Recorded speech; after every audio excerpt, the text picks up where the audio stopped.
कौन थे काकभूषुंडी? काकभूषुंडी रामचरित के पात्र हैं। गोस्वामी तुलसीदास जी ने रामचरितमानस के उत्तरकांड में लिखा है कि काकभूषुंडी परम ज्ञानी राम भक्त थे। पूर्व के एक कल्प में कलयुग का समय चल रहा था। उसी समय काकभूषुंडी जी का प्रथम जन्म अयोध्यापुरी में एक शूद्र के घर में हुआ था।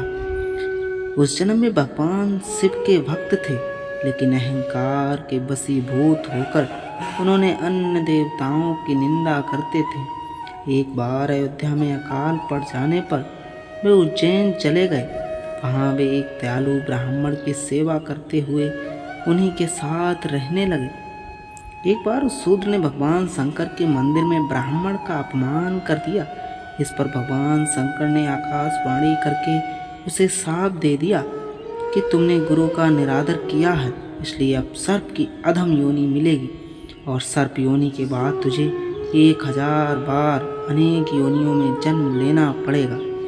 शूद्र के गुरु बड़े दयालु थे, इसलिए उन्होंने शिव जी की स्तुति की और अपने शिष्य के लिए क्षमा प्रार्थना की। अपने शिष्य के इस प्रकार प्रेम भाव को देखकर गुरु के द्वारा क्षमा याचना करने पर भगवान शंकर ने आकाशवाणी करके कहा कि ब्राह्मण मेरा शाप व्यर्थ नहीं जाएगा।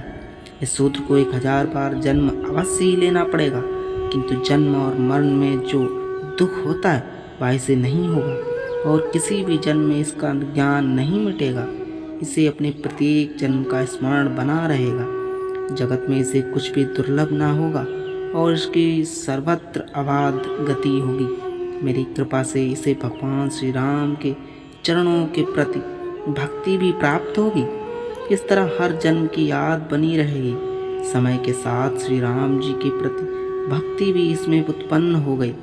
उस शूद्र ने अंतिम शरीर ब्राह्मण का पाया। ब्राह्मण बनने पर वह ज्ञान प्राप्ति के लिए लोमस ऋषि के पास गया। लोमस ऋषि एक बहुत ही ज्ञानी ऋषि थे।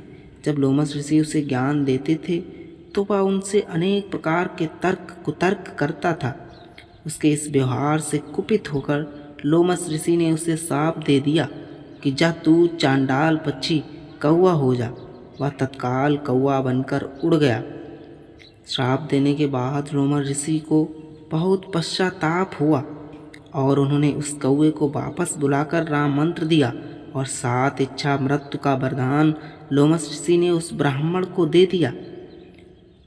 कौवे का शरीर पाने के बाद ही राम मंत्र मिलने के कारण कौवे को उस शरीर से अत्यधिक प्रेम हो गया और वह उसी रूप में सदियों तक रहने लगा।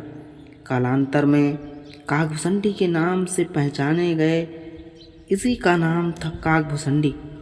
काकभूषुंडी राम का बहुत प्रिय भक्त था और वो बचपन में श्री राम के जन्म होने पर अयोध्या में श्री राम के साथ में खेलता रहता था और इसी कारण और इसी वजह से एक इंसान से उसे कौवे का रूप मिल गया और तभी से वो काकभूषुंडी के रूप में जाना जाने लगा।